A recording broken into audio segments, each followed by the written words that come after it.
Convidamos agora o Afonso Carneiro, que é engenheiro ferroviário, é pesquisador, especialista em transporte ferroviário, exerceu cargos no Departamento do Transporte Ferroviário do Ministério dos Transportes, nos governos da presidenta Dilma e do presidente Lula, os governos anteriores, e falará aqui para nós, acho que pediu apoio da técnica, se tiver, coloque aí, sobre o corredor bioceânico e o papel da Malha Oeste. Ele nos trouxe preparado uma exposição mais didática para que aqueles que não estão próximos do tema possam também entender a profundidade desta discussão.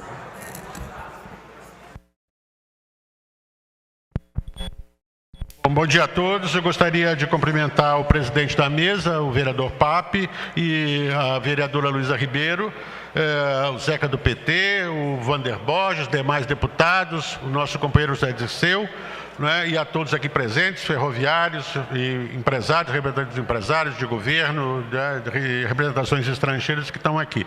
A ideia é tentar fazer uma demonstração rápida devido ao tempo, nós vamos ter que dar uma encurtada, sobre essa discussão da ferrovia bioceânica e da recuperação da F265, que é a ferrovia que liga Santos até Corumbá. E essa importância da integração sul-americana, porque nós não somos só um corredor de carga, nós queremos uma integração maior com a América do Sul como um todo e não só com o Peru, porque é uma coisa para atender Peru e China, a ideia é atender o maior número de países aqui da América do Sul.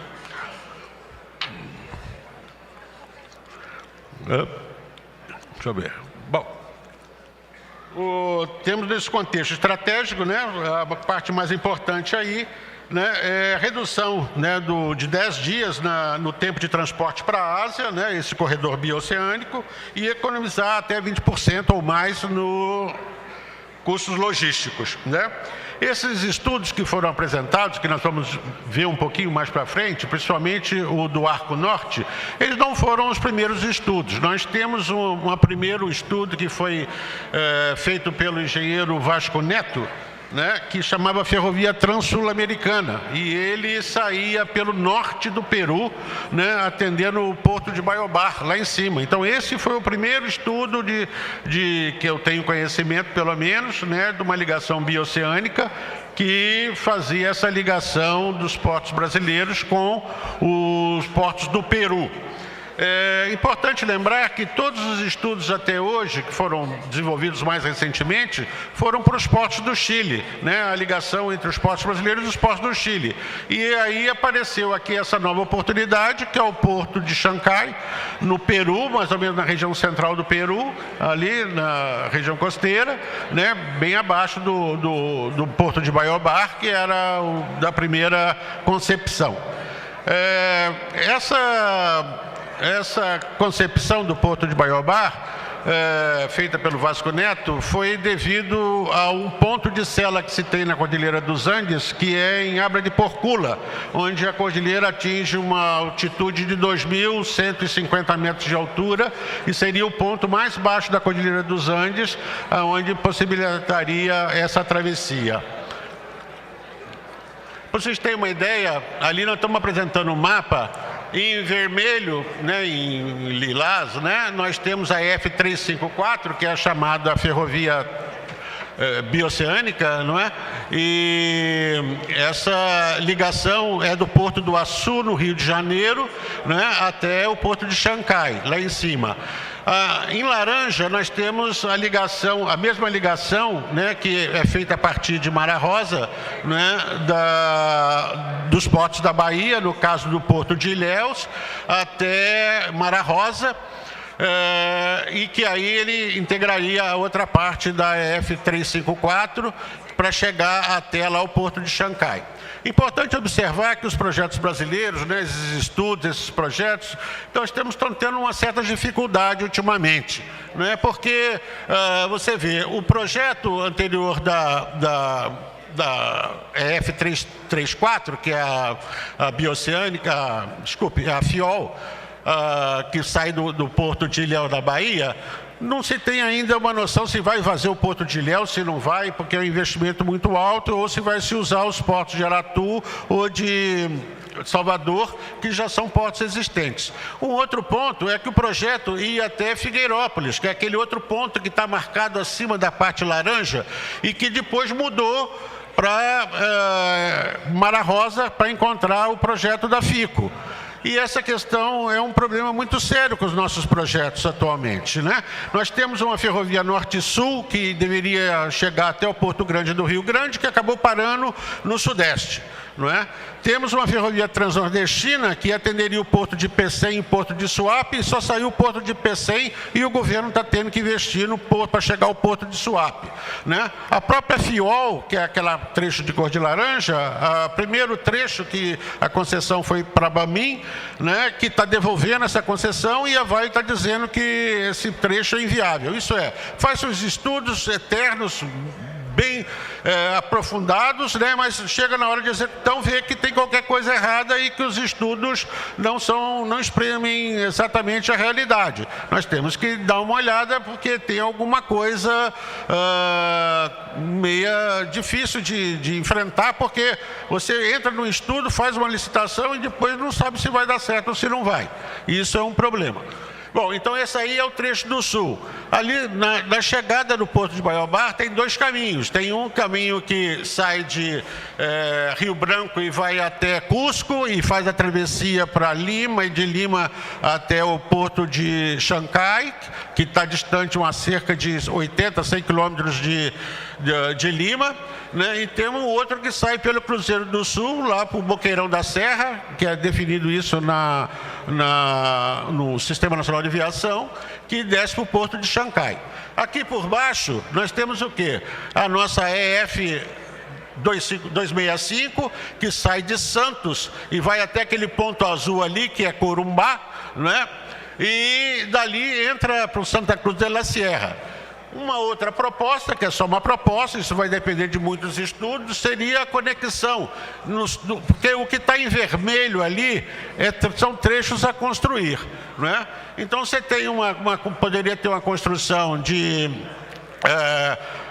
Santa Cruz até Cochabamba, depois você tem de Quino a Puno, aquele trecho em vermelho. E o trecho em amarelo, além de ser existente, é em bitola métrica, de 1 metro. Os da área do norte ali, tanto a FIOL como a 354 são em bitola de 1,6. E em verde nós temos bitola internacional. Então nós temos uma ligação entre Puno até Cusco em verde, que é em bitola internacional. Falta construir um trecho até Huancayo, e de Huancayo até Lima é existente em bitola internacional. Não temos muito problema com isso, porque a infraestrutura da bitola internacional cabe uma superestrutura de bitola métrica também. Então teríamos uma estrutura mista entre bitola métrica e bitola internacional. Então não tem muito problema. E o custo de construção, né, e o tempo de construção desses pequenos trechos em vermelho, né, é praticamente a metade da quilometragem que nós ainda temos que construir até Chancay. Temos uma outra opção, que é saindo por Ilo, né, pelo Porto de Ilo, né, Arica, Ilo, e chegando por lá também uma outra linha nova. Bom, essas são as opções que a gente tem. E os portos, vamos dizer assim, do Chile, como Antofagasta, Berrilhones, Iquique, Arica e etc., eles poderiam também servir, no caso de algum problema, como uma segunda via de navegação por cabotagem até o Porto de Chancay, e de lá pegar os navios para a Ásia, ou até partindo mesmo de Antofagasta. Então a gente teria essa possibilidade, além de que ampliaríamos as cargas de retorno, porque o que nós temos lá por cima são cargas de retorno praticamente do Peru e da China. Aqui pela parte de baixo nós teríamos a integração de cargas do Chile, cargas da Argentina, cargas da Bolívia, do Peru e até do próprio Paraguai, né? Apesar do Paraguai não ter uma ligação férrea com a gente, mas existe uma pretensão futura de que isso funcione. E por que essa ligação ferroviária? Nós temos também a bioceânica rodoviária que está sendo feita, que é bastante importante e vai ajudar bastante. Mas nós vamos ter um desgaste muito grande nesse corredor de rodovia. Nós vamos ter um impacto muito forte na questão, inclusive, de acidentes e mortes. Porque quanto maior mais se adensa o tráfego rodoviário, você cai com a velocidade comercial e você aumenta a possibilidade de acidentes, né? A probabilidade de acidentes aumenta bastante e com isso traz mortes, traz tudo mais. Então a gente vê que num estudo, né, a ser feito, a gente teria uma melhor integração sul-americana, né, e atenderia também a China, não com a grande produtividade de uma bitola métrica, de uma bitola larga, né, que seria pelas linhas que vão para o norte, pelo Acre, tá entendendo? Mas teríamos uma maior diversificação nas cargas de retorno, tanto para exportação para os portos do Atlântico, quanto também do comércio interno e troca de mercadorias entre Brasil e os demais países da América do Sul. Aqui embaixo, né, que seria todo mundo integrado. Então, tudo ali em cor amarela é bitola métrica, e temos uma grande integração. Como uma segunda opção, de portos, né? Se a gente construir uma ligação entre Ponta Porã ou Maracaju até Cascavel, a gente teria uma segunda opção de porto, que seria o Porto de Paranaguá. Então poderíamos atender pelo Porto de Santos até o Porto de Paranaguá. Eu tinha 10 minutos, é isso? Bom, então, eu estou tentando fazer essa explanação maior. Bom, deixa eu só mostrar uma outra coisa. Aqui são tamanhos da ferrovia. O que nós temos são em torno de 6.000 quilômetros das ferrovias da parte de cima, tá? E cerca de investimentos de 1.830 quilômetros na parte de baixo. 1.830 quilômetros, isso é um investimento brasileiro para recuperação. Nós teríamos em torno de 4 a 6 bi para recuperar a Malha Oeste, a EF 265. Enquanto que lá para cima nós vamos ter um gasto de 40 a 60 bi. Isso é, nós estamos falando de 10% o gasto daqui com a construção lá em cima, não é?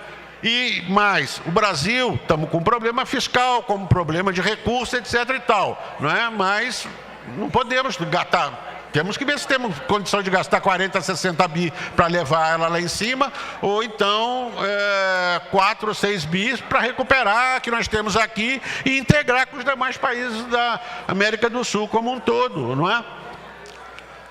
Por outro lado, lá em cima também nós temos um problema no Acre, que são as reservas ambientais e as reservas indígenas. Aqueles pontos que estão lá marcados são reservas ambientais e reservas indígenas. Isso é, para atravessar isso aí, nós vamos ter problema sério com o meio ambiente e demora de projetos, etc, etc, etc. Tá? Bom, o meu tempo já está encerrado, eu não vou esticar. Mas basicamente o conceito é esse. Se vocês quiserem conversar um pouco mais à parte, né, sobre essa discussão, estamos à disposição. Mas meu tempo já foi encerrado e temos mais gente para falar, mas não sei se deu para poder ter uma ideia, né, o que poderíamos aproveitar o corredor aqui. Atender tanto a questão da produção do agro, da mineração, petróleo e etc. e tal, numa transação com os demais países latino-americanos, né? Que não é só atender a China. Nós temos que atender a China, seria bom atender a China porque eles são um parceiro muito importante para nós em termos de 380 milhões de dólares nas nossas transações comerciais. Mas também é muito importante a gente reforçar a nossa integração sul-americana de forma a que cresçamos todos juntos. Não adianta só o Brasil crescer, nós temos que fazer a América do Sul toda crescer junto, né, para que a gente tenha uma América do Sul forte, né, e com poder de discussão perante o mundo. É só isso. Muito obrigado.